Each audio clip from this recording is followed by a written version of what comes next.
So in this video, I'll prove to you guys that we are one united family.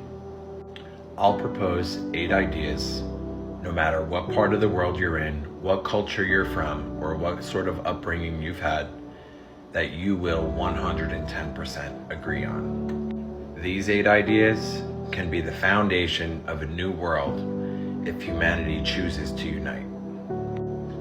Idea number 1 is human life.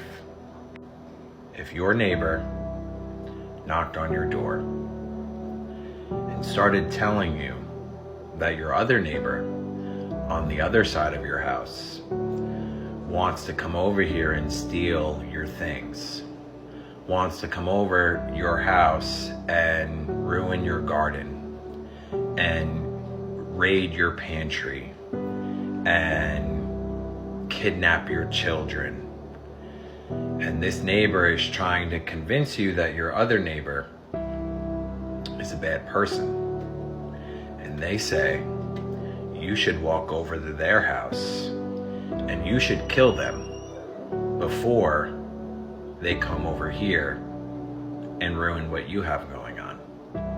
There's a good chance you would tell them to go screw themselves because 1, you don't believe it, and 2, if you go and have a conversation with your neighbor, you'll find out that they're not so crazy. So why is it when our governments, who are strangers to us, jump on our televisions, knock on our doors, and tell us to go to our neighbors somewhere else and go murder innocent children, women, men and their families in the name of freedom of something of the sorts, that we have no problem jumping on a plane or a boat because we think we're serving some good? We can all agree human life, murder, child trafficking, these are all things that are unacceptable in society. Reason number 2, freedom. All humans, no matter where you're from, should be born free. There should be no other human where their freedoms infringe upon the freedom of someone else. All of our freedoms are the same and we're treated equally. Do we see this sort of fairness of freedom within today's world? I don't think so. But is it something that we all want? Absolutely. Can we all agree that we have enough resources to supply the basic necessities for human safety? Number 3. Food, shelter, and basic education is something we could easily provide all people, everyone on the planet, because we do have enough resources and our technology does allow for these things to happen. Can we agree that there is enough abundance in the world so that none of us need to fight for our survival, but food, shelter, and education is a possibility? Number 4, openness and transparency of all information. So whether this is the movement of public funds, an allocation of our economy and where our money is going, or the mainstream media being owned by the people, not by private corporations with their own agendas.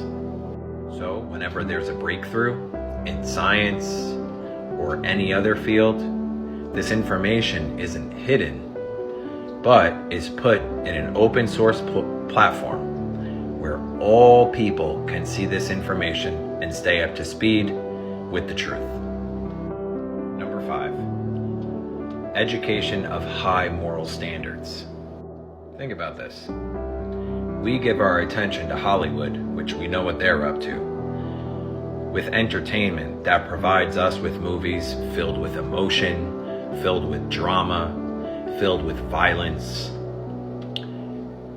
and that very unlikely teach us any valuable life lessons. There are some movies out there that are pretty good, but I think we can come to the conclusion that whether it's our movies, our music, or our media, it is all very poisonous and does not bring out the best qualities of a human being and does not bring out mutual friendship between humans, but division.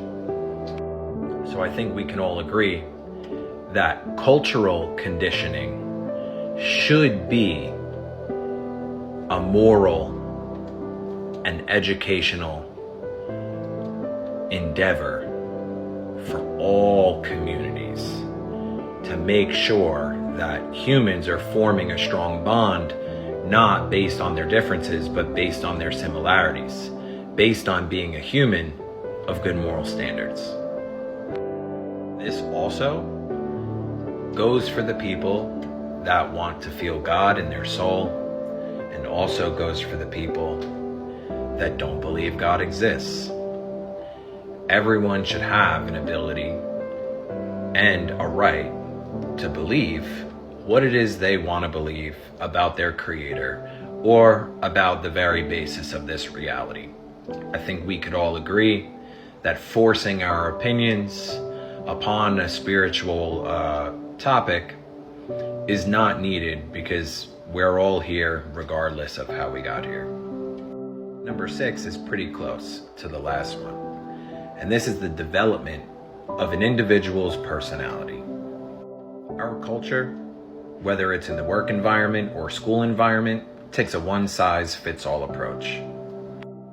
We all grow up with specific dreams and aspirations and talents that we wish to pursue throughout our lifetime, only later to find ourselves in a struggle of looking to make money, get a roof over our head, start a family. And these natural gifts, these gifts that we could give to the world, they get put on the back burner.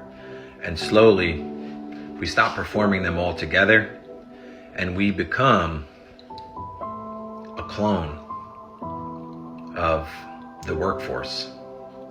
And many of us look back at our glory days of when we used to perform the things we love, and we no longer view it as a possibility. This next one, number 7, is the fair distribution of all natural resources. Do you think one individual should be able to monopolize land, water, things that the earth naturally provides for all humans? Should we be restricted from these things? Or should they be evenly distributed for the benefit of all humankind? We know what happens when one company gets a hold of way too many of these resources, and how many of us across the planet suffer because of it, as these people just fill their pockets. And number 8 is the mass of people being able to make our own decisions.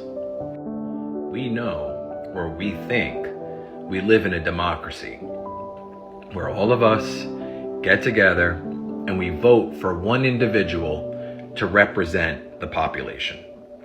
And no matter how many times we go through this process, we always see an abuse of power, because we, the individuals, place the responsibility of representing us as a whole in the power of a few.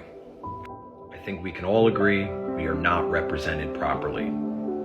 So how would we be represented properly?